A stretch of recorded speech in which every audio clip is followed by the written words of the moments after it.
Hi there, this is a quick tutorial on how to make shotgun cartridge containers.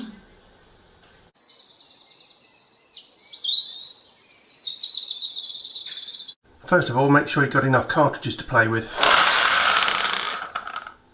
Now the brass heads on these can vary in size, but this is normally the one that I use because it's easiest to get off.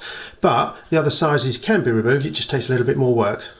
Whatever purpose you're going to use your container for, you will have to cut at least the end off here where the end was crimped. Now, if you're going to use it for something like a match, which I'm going to do in this example, you obviously need to make sure you know where the match is going to fit before you cut the end.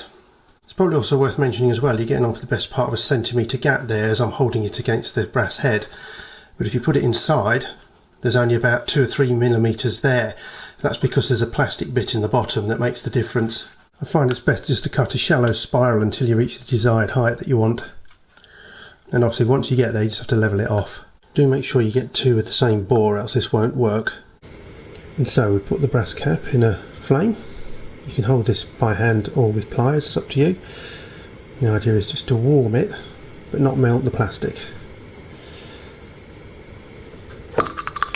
Put in a pair of pliers, a little tug, as simple as that. There we go, that's a nice clean tape, but if there's a little bit of plastic left, it's not a problem. So as I alluded to, you can take the bigger ones off, but you usually get that little white spacer in the bottom left and some of the casing.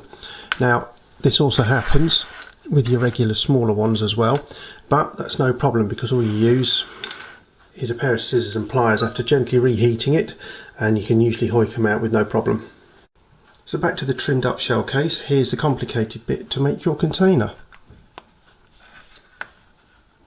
Simple as that. So put the matches in, head down.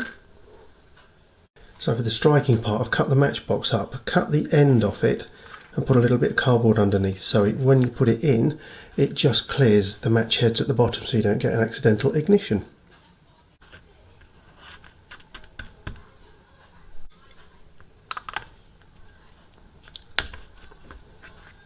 There we go.